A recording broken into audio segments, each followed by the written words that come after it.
Pesantren Al-Wafa. Assalamualaikum warahmatullahi wabarakatuh. Innal hamdalillah nahmaduhu wa nasta'inuhu wa nastaghfiruh wa na'udzu billahi min syururi anfusina wa min sayyiati a'malina. May yahdihillah fala mudhillalah wa may yudlil fala hadiyalah. Wa asyhadu an la ilaha illallah wahdahu la syarikalah wa asyhadu anna Muhammadan abduhu wa rasuluh. Ya ayyuhalladzina amanu taqullaha haqqa tuqatih wa la tamutunna illa wa antum muslimun. Ya ayyuhan nasu taqu rabbakumul ladzi khalaqakum min nafsin wahidah wa khalaqa minha zawjaha wa bassa minhuma rijalan katsiran wa nisaa'a wattaqullaha alladzi tasaaluna bihi wal arham innallaha kana 'alaikum raqiba. Ya ayyuhalladzina amanu taqullaha wa qulu qawlan sadida yuslih lakum a'malakum wa yaghfir lakum dzunubakum wa may yuti'illaha wa rasulahu faqad faza fawzan 'azima. Amma ba'du fa inna asdaqal hadis kitabullah wa khairal hadyi hadyu Muhammadin sallallahu alaihi wasallam wa syarrul umur muhdatsatuha wa kullu muhdatsatin bid'ah wa kullu bid'atin dhalalah wa kullu dhalalatin finnar. Para hadirin wal hadirat, ikhwani fiddin ajani Allah wa iyyakum. Para pemirsa di mana saja berada, alhamdulillah kita panjatkan puji dan syukur kepada Allah Subhanahu wa taala atas berbagai macam karunia dan nikmat-Nya yang tidak terhingga. Kepadanya kita sama-sama memuji dan kepadanya pula kita sekalian memohon pertolongan, memohon perlindungan serta memohon pengampunan dari berbagai macam kekhilapan yang kita lakukan, baik yang kita sadari ataupun yang tidak kita sadari.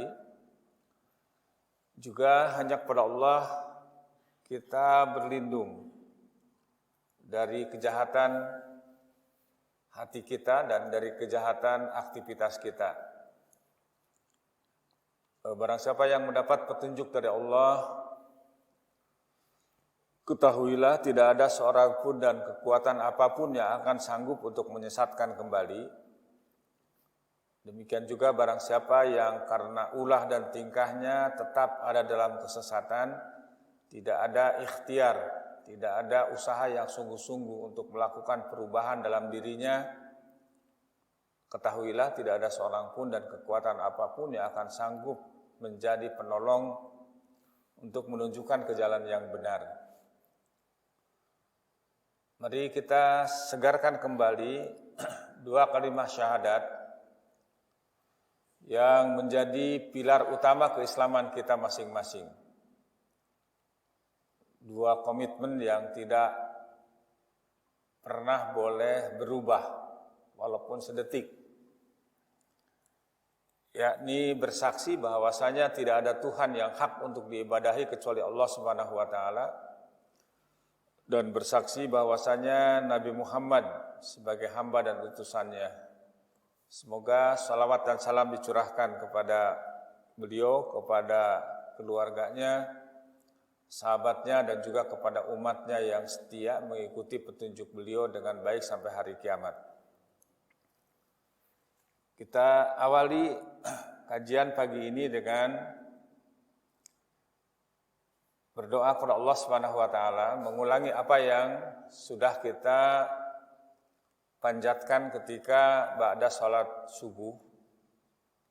Allahumma inni as'aluka ilman nafi'an wa rizqan thayyiban wa amalan mutaqabbala. Ya Allah, aku mohon kepadamu ilmu yang bermanfaat, kemudian rezeki yang baik dan juga amalan yang diterima. Juga kita awali pagi yang baik ini sekaligus juga pada saat di mana dunia sedang dalam keadaan cemas, ya. Wabil khusus di negeri kita juga bencana demi bencana terus bergantian, yang satu belum selesai, yang kemudian datang lagi yang baru. Ya, apakah itu berupa longsor, banjir, kemudian gunung meletus, pesawat terbang jatuh, dan entah apa lagi, wallahu alam, ya. Yang jelas ini semuanya adalah di samping takdir Allah Subhanahu wa taala, tetapi juga adalah merupakan akibat daripada dosa-dosa yang dilakukan oleh manusia. Maka untuk itulah Rasulullah SAW mengajarkan kepada kita di antara zikir yang harus kita dawamkan di waktu pagi dan petang. Ya, masing-masing diucapkan, dipanjatkan 3 kali, yaitu Bismillahi la yadurru ma'asmi syai'un fil ardi wala fis sama wa huwas sami'ul alim.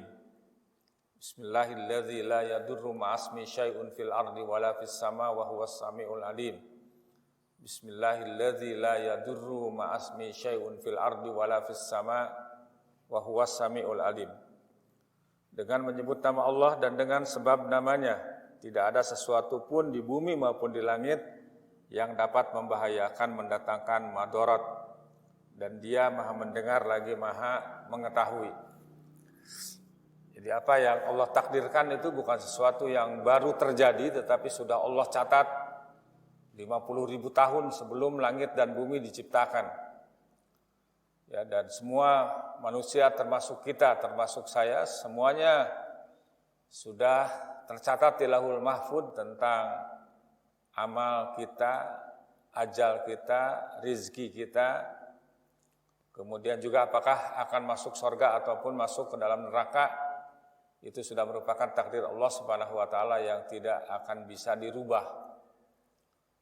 Dan juga kita tahu bahwa ya, hidup ini akan berakhir dengan mati, dan semua makhluk yang hidup sudah divonis oleh Allah Subhanahu wa taala dengan firman-Nya, A'udzubillahi minasyaitonirrajim, kullu nafsin za'iqatul maut. Setiap yang bernyawa itu pasti akan merasakan mati.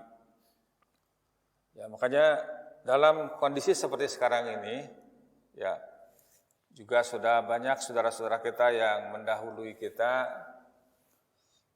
dan sekarang juga banyak saudara-saudara kita yang sedang diisolasi, yang sedang dirawat. Kita doakan semoga Allah Subhanahu wa taala segera mengangkat penyakitnya. Allahumma rabban nas ishfihim wa anta syafi la shifa illa shifauka la yughadiru saqama. Ya, yakin bahwa itu semuanya adalah merupakan takdir dari Allah Subhanahu wa taala, sekaligus juga terimalah dengan ikhlas. Karena itu akan menjadi penghapus dosa-dosa yang telah kita lakukan. Adapun kematian itu sesuatu yang pasti, bukan saja untuk orang yang sakit, bahkan untuk orang yang sehat. Jadi bunyi kalimat ayat itu bukan kullu maridin atau kullu suyuhin, setiap orang yang sakit atau setiap orang tua, bukan, tapi kullu nafsin. Banyak orang yang sehat malah mati, yang sakit selamat. Ya, contoh sederhana namanya, yang konkret. Ya, ketika ada orang mau naik pesawat, sekarang harus ada rapid test, ya, apalagi swab antigen. Kemudian ketika mau masuk ke bandara itu sudah diperiksa. Ya, kalau orang yang umpamanya reaktif tidak boleh masuk pesawat. Yang sehat naik. Ya, ternyata yang sehat naik pesawat, terbang, jatuh pesawatnya. Yang sakit balik lagi, malah sampai sekarang masih hidup. Itu bukti bahwa kematian itu bukan karena semata-mata sakit, bukan karena semata-mata usia, bukan. Takdir Allah Subhanahu wa taala. Yang paling penting bagi kita adalah ketika kematian itu datang, kita dalam keadaan Islam, sebagaimana pesan Allah Azza wa Jalla dengan tegas, wala tamutunna illa wa antum muslimun. Janganlah sekali-kali kamu mati kecuali dalam keadaan Islam.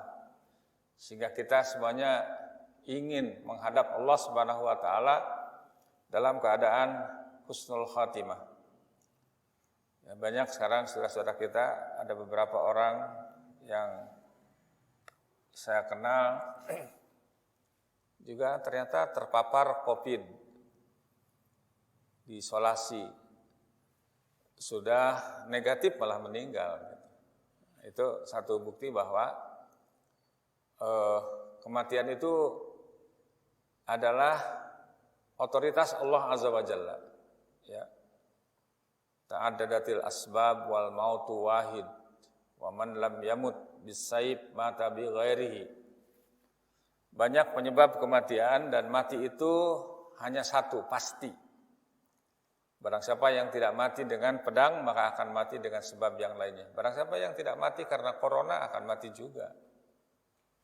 Ya, makanya kita tetap tawakal kepada Allah Subhanahu wa taala, ikhtiar agar kematian kita, akhir hidup kita ini ada di atas Islam, dan kita ketika memulai menghadapi kehidupan yang sebenarnya, yaitu kehidupan yang abadi, kehidupan yang tanpa ada batasnya, dalam keadaan mendapatkan ridho dari Allah Azza wa Jalla. Ikhwati iman, para pemirsa di mana saja berada, kajian kita pada pagi ini adalah akan membahas tentang fikih sekitar sholat Jumat.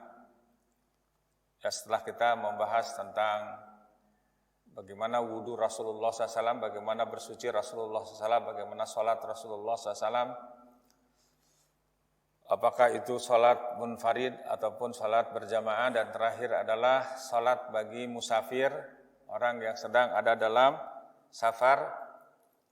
Dan sekarang kita akan mengkaji tentang sholat Jumat.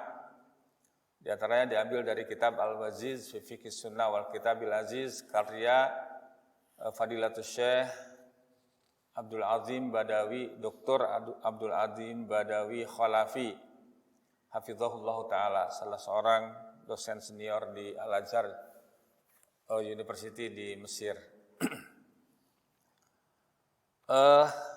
Yang pertama adalah bahwa menghadiri sholat Jumat itu adalah fardu ain.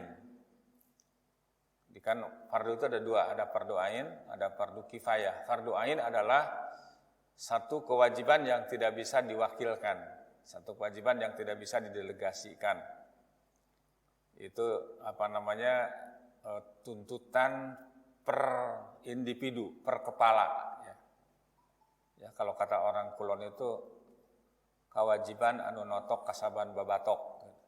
Jadi tidak bisa diwakilkan. Yang kedua ada fardu kifayah, yaitu satu kewajiban yang bisa didelegasikan. Jadi satu kewajiban yang bisa diwakili oleh sebagian kelompok tersebut. Kalau sudah ada yang melaksanakan, maka sudah bebas dari kewajiban. Tapi kalau tidak, semuanya akan berdosa seperti sholat jenazah. Nah, sementara sholat Jumat ini adalah fardu ain atas setiap muslim. Kecuali ada 5 golongan yang tidak wajib sholat Jumat.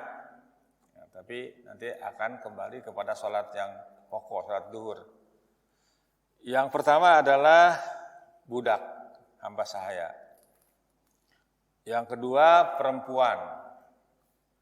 Yang ketiga anak kecil, yang keempat orang sakit, dan yang kelima musafir, orang yang sedang ada di dalam perjalanan.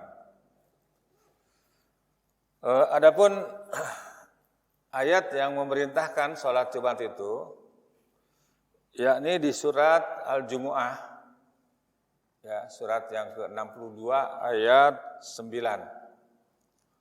Allah Azza wa Jalla berfirman, ya ayyuhallazina amanu idza nudiya lis-salati min yaumil jumu'ah fas'au ila dzikrillah ya wa darul bai' zalikum khairul lakum in kuntum ta'lamun. Wahai orang-orang yang beriman, apabila kalian diseru ya idza nudiya lis-salat untuk menunaikan salat yaumal jumu'ah pada hari Jumat, fas'au ila zikrillah, maka bersegeralah kamu kepada mengingat Allah, untuk zikir kepada Allah Subhanahu wa taala. Zikir di sini kata para ahli tafsir ada dua. Pertama adalah salat itu sendiri. Ya, karena zikir yang utama adalah ketika dia melaksanakan salat. Yang kedua, mendengarkan nasihat, mendengarkan khutbah. Ya, khutbah. Wadarul bai', kemudian tinggalkan perdagangan, tinggalkan bisnis, tinggalkan jual beli. Ya. Jadi kita banyak sekarang orang pas Jumatan malah jual beli. Justru harus meninggalkan jual beli. Dzalikum khairul lakum in kuntum ta'lamun. Yang demikian itu lebih baik bagi kalian jika kalian mengetahui. Jika tahu bahwa salat Jumat itu meninggalkan perdagangan agar konsentrasi zikir, konsentrasi salat Jumat, konsentrasi mendengarkan nasihat-nasihat dari khatib itu lebih baik. Ya. In kuntum ta'lamun, jika kalian mengetahui. Tapi ya sayangnya sedikit sekali orang yang tidak tahu.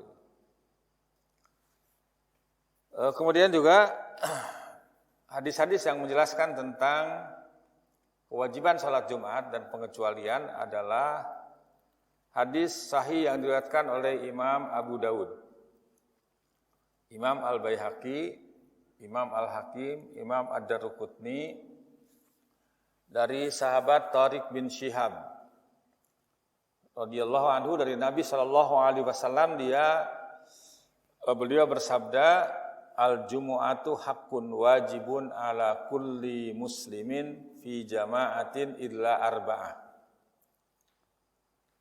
Ya, salat Jumat itu adalah wajib, hak dan wajib bagi setiap muslim dengan berjamaah. Jadi salat Jumat itu harus berjamaah. Makanya ayatnya juga kan fas'au ila zikrillah. Ya, bergegaslah, pergilah. Kenapa mesti pergi? Karena harus berjamaah. Ya, makanya kalau ada orang yang salat Jumat di rumah sendirian itu tidak memenuhi syarat gitu. Atau salat Jumat makmum ke televisi atau ke radio, ya, itu bukan berjamaah. Illa arba'atun, kecuali 4. Siapa 4 itu? Pertama abdun mamluk, hamba sahaya, ya, budak. Jadi kita tidak ada perbudakan ya, tapi di konon kabarnya di beberapa negara di Afrika itu masih ada ya. Karena budak adalah ada yang memiliki, yaitu tuannya. Yang kedua, awimra'atun atau perempuan. Yang ketiga, awsobiyun atau anak kecil. Yang keempat, awmaridun atau orang yang sakit. Ya, tentu sakit yang kalau dia melaksanakan sholat Jumat, di situ ada masyaqqah, ada kesulitan, ada bahaya gitu kan. Tapi tidak semuanya sakit kan. Kalau sakit itu macam-macam ya. Dari mulai panuan sampai kanker itu sakit gitu. Ya, tentu sakit-sakit yang bisa mengalami kesulitan kalau dia ingin melaksanakan sholat Jumat. Itu 4 golongan. Adapun tentang musafir, itu disebutkan dalam hadis Abdullah bin Umar radhiyallahu anhuma yang diriwayatkan oleh Imam Ad-Darqutni dari Nabi sallallahu alaihi wasallam, beliau bersabda, laisa 'alal musafiri jumu'ah. Ya. Bagi musafir itu tidak ada kewajiban untuk sholat Jumat. Ya, kalau kita buka di dalam kitab Bulughul Maram, Al-Imam Ibnu Hajar Al-Asqalani rahimahullahu taala dikatakan bahwa hadis itu lemah, hadis itu dhaif secara sanadi. Namun dari sisi matannya, dari sisi isi pesan hadis tersebut, ya insya Allah sahih, karena ketika Nabi SAW, para sahabat, para tabi'in dan atba'ut tabi'in, ketika safar, ya mereka tidak melakukan sholat Jumat. Ya hatta ketika Nabi SAW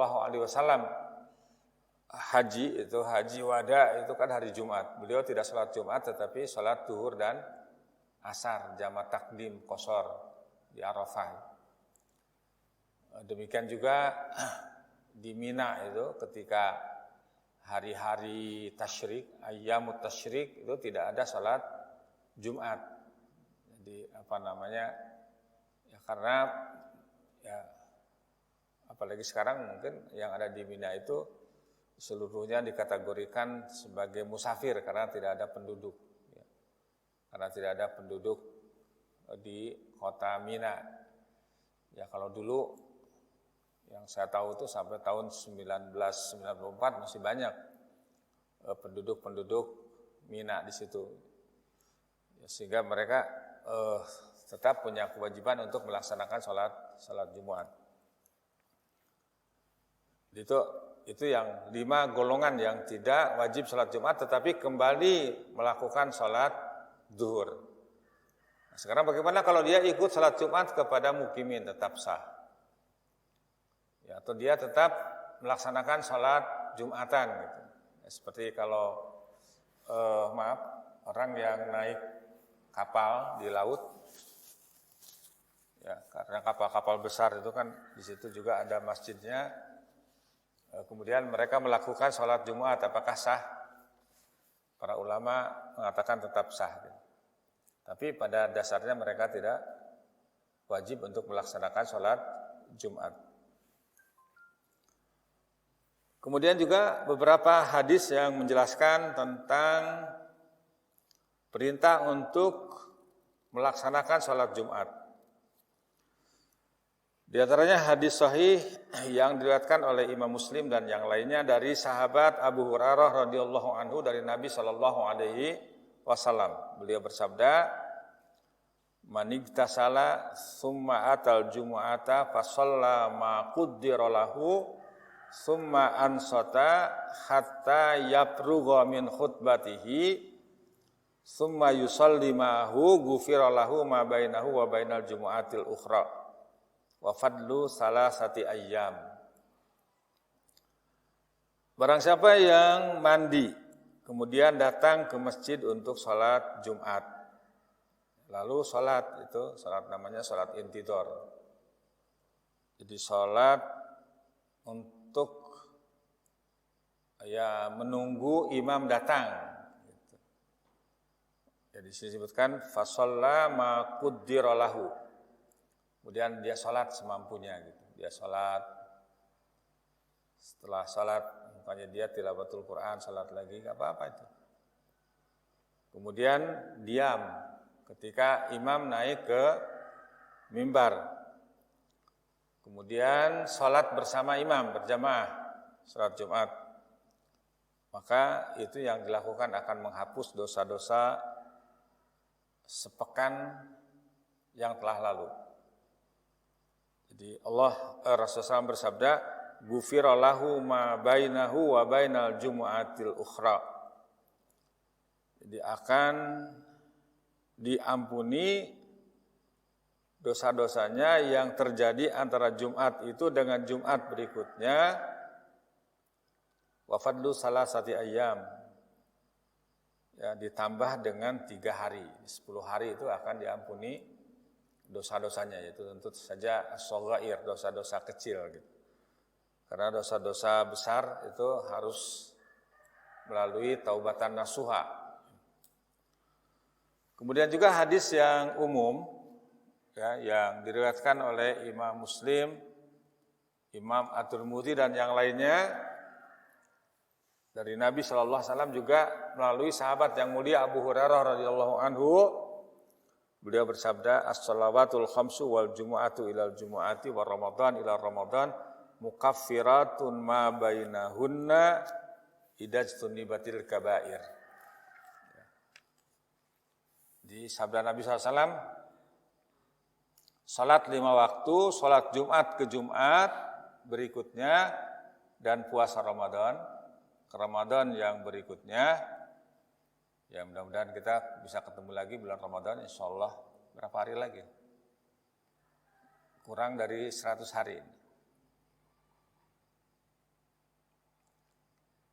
Adalah penghapus dosa-dosa keduanya bila dosa-dosa besar dijauhi. Izaz sunibat al-kabair. Yang mutlak akan diampuni itu dosa-dosa kecil. Dosa-dosa kecil juga kalau dikumpulkan itu jadi banyak juga, jadi besar juga. Nah, itu diantara hadis-hadis yang menjelaskan tentang keutamaan sholat Jumat. Ya, dan tentu saja keutamaan ini juga ada tingkatan-tingkatannya gitu. Ya, umpamanya juga ada kan hadis yang mengatakan barang siapa yang mandi pada hari Jumat kemudian dia pergi dan duduk, kemudian pakai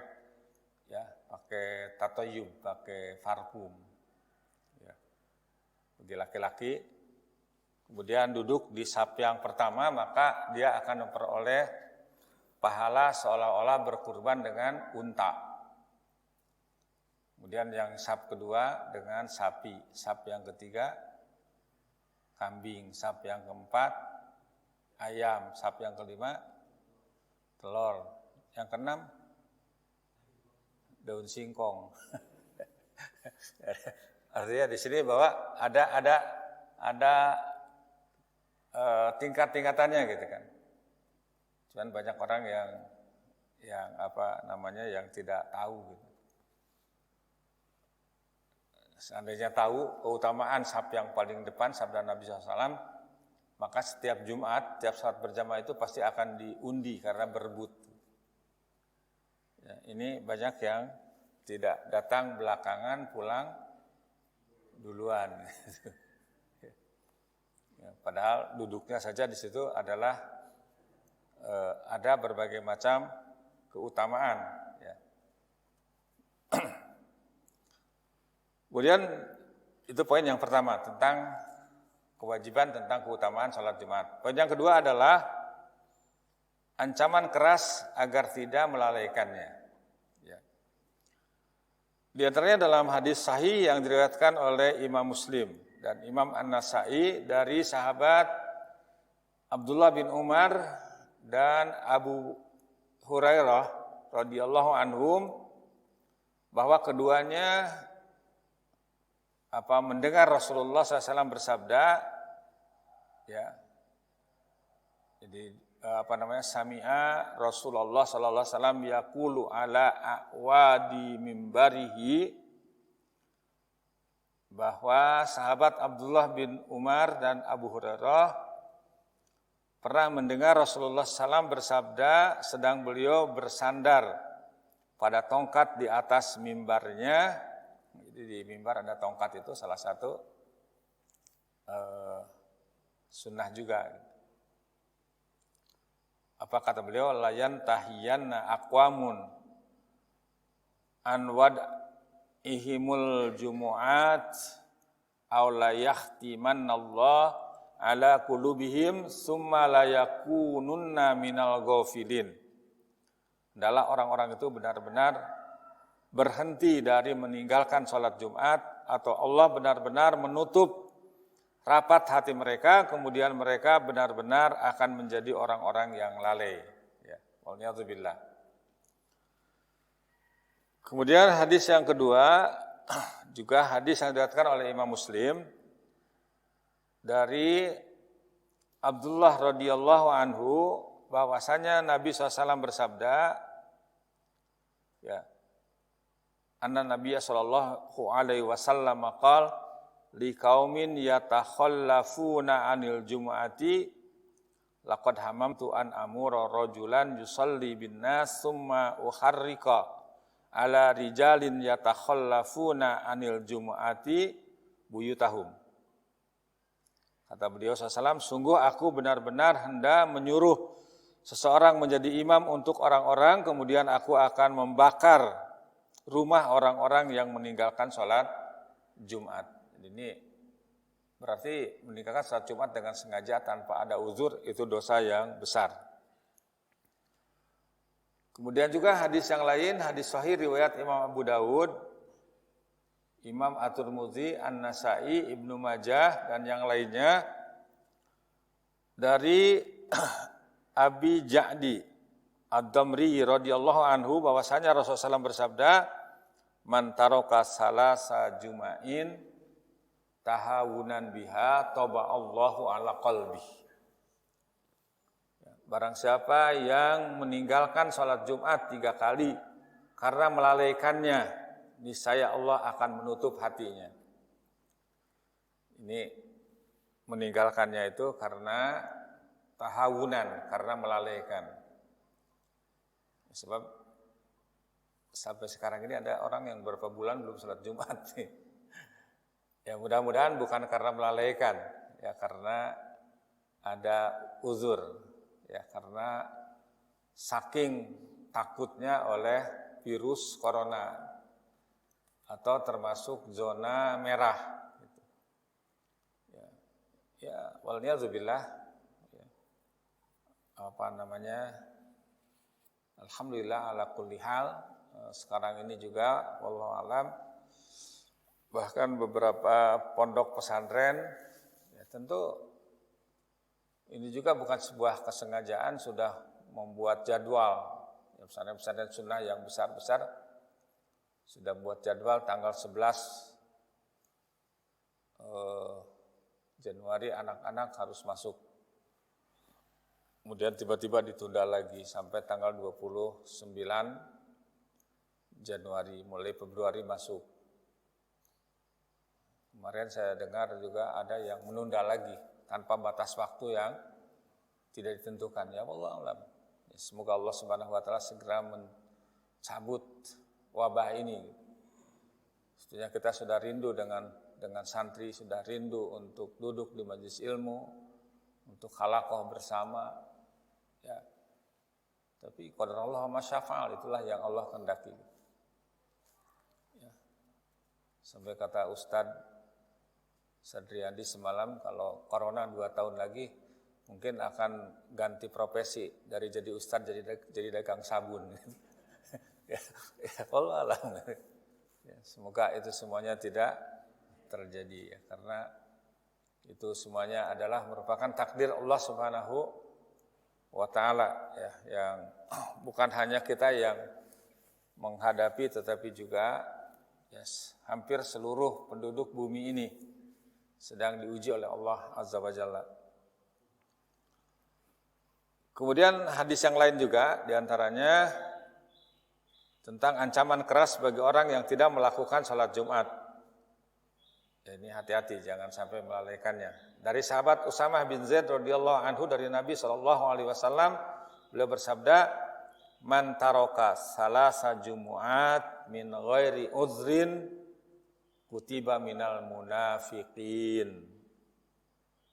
Barang siapa yang meninggalkan 3 kali salat Jumat tanpa uzur, tanpa alasan yang syar'i, niscaya dia tercatat dalam golongan orang-orang munafik. Ya, orang-orang munafik itu adalah orang kafir.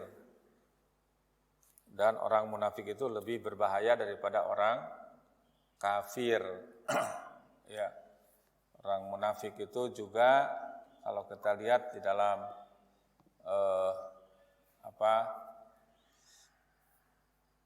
Al-Quran, ya, di nerakanya juga lebih dahsyat. Jadi bukan saja di dalam neraka tetapi fi darkil asfal minan nar. Ya, orang munafik itu ada di keraknya neraka. Jadi sabda Nabi SAW, barang siapa yang meninggalkan sholat Jumat 3 kali dengan sengaja, gitu, tanpa merasa berdosa, maka dia termasuk orang-orang munafik, akan dicatat sebagai orang-orang munafik. Ya, dan orang munafik itu kalau kita baca di dalam tafsir Safwatut Tafasir, Imam As-Sabuni mengatakan al-munafiku akhtaru minal kafir. Orang munafik itu lebih berbahaya daripada orang-orang kafir. Ya, makanya Islam itu tidak pernah kalah berperang menghadapi orang kafir, tetapi kalau sudah berhadapan dengan orang munafik itu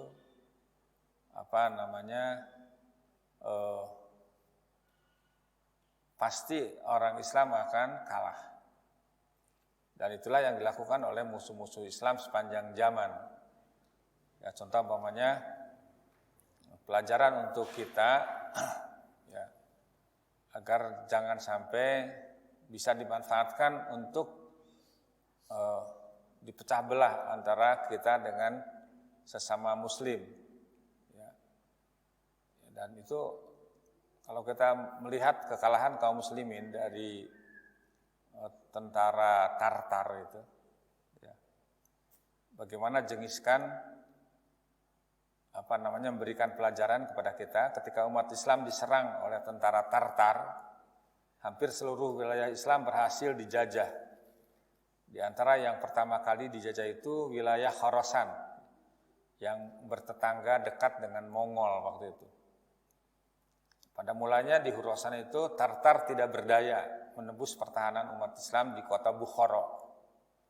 Kota Bukhara itu tempat kelahiran Imam Bukhari rahimahullahu ta'ala. Lalu pemimpinnya jeniskan menulis surat kepada umat Islam.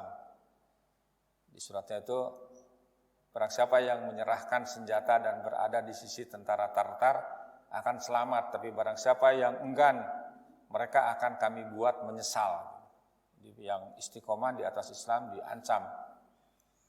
Kemudian surat tersebut menyebabkan umat Islam yang sedang terancam itu jadi pecah. Ya, jadi pecah menjadi dua kubu. Kubu pertama menolak keras tawaran jengiskan tersebut dan dia mengatakan, seandainya mereka mampu memerangi kita, tidak mungkin mereka memberi penawaran seperti ini. Ini menandakan peluang kita cerah, kata yang istiqomah ini. Teruskan perjuangan, pasti kita akan beroleh salah satu di antara dua kebaikan. Menang, ya, kemudian kita hidup mulia, atau mati syahid. Ya, atau mati syahid. Kemudian kubu yang kedua, itu yang ditawari tadi, ya berkata, menghadapi Tartar sama saja bunuh diri. Ya, sama saja bunuh diri massal. Tidakkah kalian lihat jumlah mereka dan kelengkapan senjata mereka? Kemudian jengiskan terus memantau dan mengambil peluang dari pertentangan antara kaum muslimin tersebut.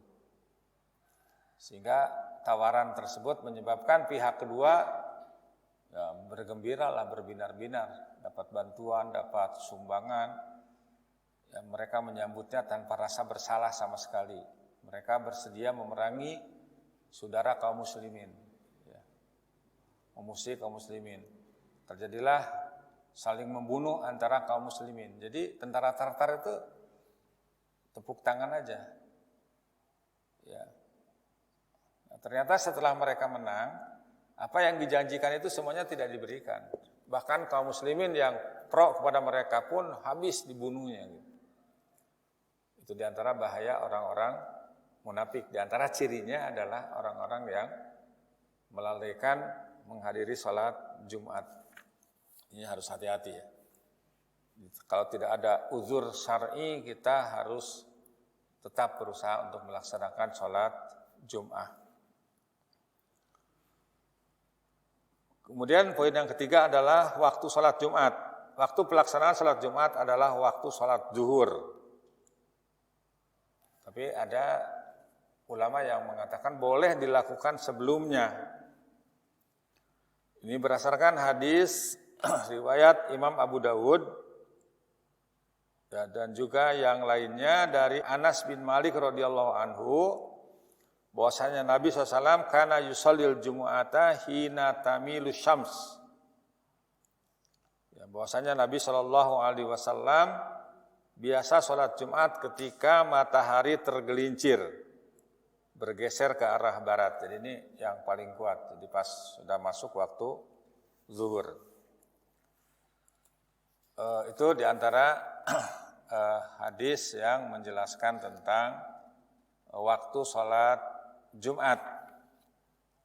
Dan juga hadis riwayat Imam Muslim dan yang lainnya dari sahabat Jabir bin Abdullah bahwa ia pernah ditanya, ya, kapan Rasulullah SAW mengerjakan sholat Jumat.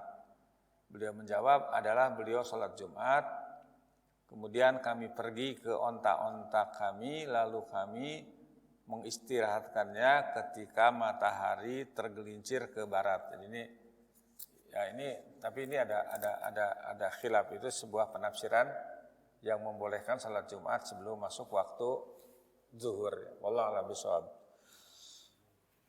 Kemudian poin yang keempat, ya di situ dalam salat Jumat itu ya kaifiahnya kita tahu 2 rakaat dan sebelum salat Jumat ada khutbah. Bagaimana hukum khutbah Jumat itu? Hukum khutbah Jumat itu wajib. Karena Rasulullah SAW selalu mengerjakannya dan tidak pernah meninggalkannya. Di samping juga Rasulullah SAW bersabda, "Shollu kama ra'aitumuni usolli", itu jadikan dalil. Itu hadis riwayat Imam Bukhari. Salatlah kamu sebagaimana kamu mengetahui aku salat. Ya. Di khutbah Jumat itu adalah wajib. Makanya ya, harus ada khatib, ya, ada khatib. Kemudian petunjuk Nabi SAW dalam hal khutbah Jumat. Ini poin yang kelima.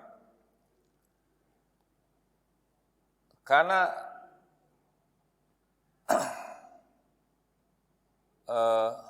Rasulullah SAW yaqul adalah Rasulullah SAW bersabda, "Inna tula salatir rajuli wa qisara khutbatihi ma'innatun min fikhihi. Fa'atilus salat wa aksirul khutbata wa inna minal bayani lasihran." Sesungguhnya panjang salat seseorang dan singkatnya khutbahnya adalah indikasi akan kepandaiannya, akan ilmunya. Karena itu panjangkanlah salat dan persingkatlah khutbah, karena sesungguhnya di antara penjelasan ada yang benar-benar berupa sihir. Jadi artinya bahwa disunahkan salat Jumat itu panjang, kemudian khutbahnya itu pendek, simpel gitu. Jadi tidak usah bertele-tele gitu. Tapi berisikan pesan-pesan yang penting. Kemudian juga dalam hadis yang lain disebutkan dari sahabat Jabir bin Samurah radhiyallahu anhu, dia bercerita, "Kuntu usalli ma'an Nabi sallallahu alaihi wasallam as-shalawati fakanat salatuhu qasdan wa khutbatuhu qasdan." Aku sering salat bersama Nabi SAW, maka salatnya sederhana, tidak panjang dan tidak pula pendek, dan khutbahnya pun sederhana. Ya, kalau di kita apalagi di kota-kota besar, ya mungkin khutbah Jumat itu idealnya paling 20 menit lah. Ya, apalagi di perkantoran gitu. 25 menit dengan sholat, sehingga mereka tidak terburu-buru untuk makan siang. Nah, kemudian juga bagaimana sifat khutbah Nabi SAW disebutkan dalam hadis riwayat Muslim dan yang lainnya dari Jabir bin Abdullah, dia bercerita, "Kana Rasulullah SAW idza khotaba ihmarrat ainahu wa ala sautuhu washtadda ghadabuhu ka'annahu mundiru jaishin yaqulu sabbahakum wa massakum. Ya, di situ digambarkan bagaimana sifat khutbah Nabi SAW adalah Rasulullah SAW apabila berkhutbah merah kedua matanya, meninggi suaranya dan memuncak marahnya, seolah-olah beliau menyampaikan peringatan atau komando kepada pasukan, yaitu beliau berkata, awas musuh akan menyerang kalian pada waktu pagi dan awas musuh akan menyerang kalian pada waktu sore. Di khutbah Jumat itu gampang. Ya, dalam bagaimana Rasulullah SAW berkhutbah selalu melalui khutbahnya dimulai dengan khutbah hajjah. Itu tadi. Ya, antum kalau mau khutbah baca aja itu udah selesai. Innal hamdalillah nahmaduhu wa nasta'inuhu wa nastaghfiruh wa na'udzubillahi min syururi anfusina dan seterusnya. Kemudian dibacakan ayat-ayat tentang takwa. Pesan takwa itu surat Ali Imran ayat 102. Ya ayyuhallazina amanu taqullaha haqqa tuqatih wa la tamutunna illa wa antum muslimun. An-Nisa ayat yang pertama. Kemudian Al-Ahzab ayat 70-71. Amma ba'du. Sampai wa kullu bid'atin dolalah. Udah kalau susah ngomong lagi udah sampai di situ aja. Barakallahu fikum. Udah selesai. Ya. Kalau mau ditambah ya boleh gitu. Jadi dan khutbah itu dilakukan di atas mimbar.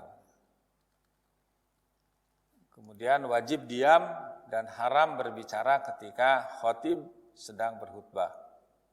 Idza qulta li sahibika yaumal jumu'ati ansit wal imamu yakhtubu faqad laghauta. Apabila engkau mengatakan kepada rekanmu ansit, diamlah pada hari Jumat, maka sungguh engkau telah berbuat sia-sia. Ini kan kadang-kadang anak-anak tuh ngobrol, makanya di setting tuh anak-anak itu jangan sampai ngumpul ketika mau mendengarkan khutbah, itu dijauhkan.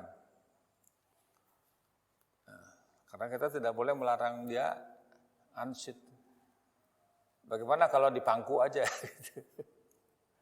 Ada ulama mengatakan boleh. Gitu. Yang tidak boleh itu ngomong. Tapi ini anak ini mengganggu ini. Untuk ambil aja tenteng itu dipindahin. Itu boleh karena ada yang mengatakan itu boleh karena yang dilarang itu adalah berbicara. Sementara memisahkan dia untuk agar tidak mengganggu kepada orang yang lainnya.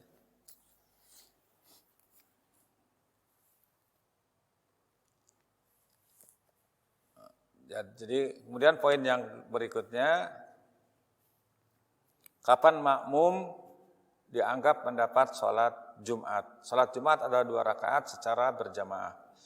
Karenanya siapa saja yang tidak mengerjakan sholat Jumat dari kalangan orang-orang yang tidak wajib sholat Jumat atau berasal dari kalangan orang-orang yang beruzur, maka hendaklah mereka sholat duhur 4 rakaat. Jadi kalau bagi siapa itu tadi?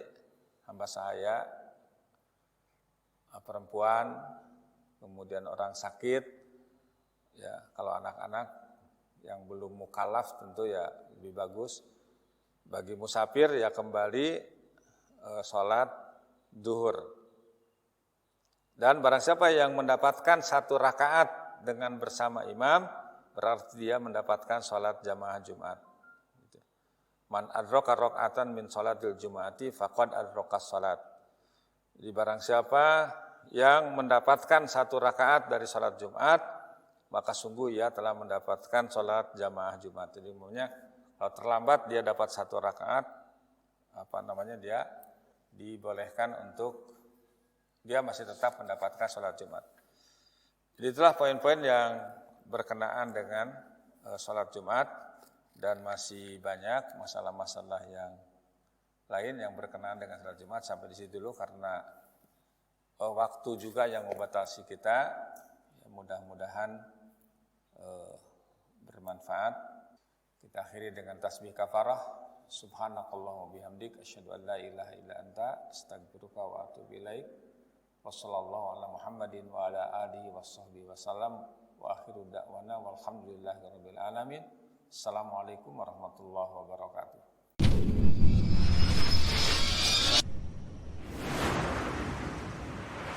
Pesantren Al-Wafa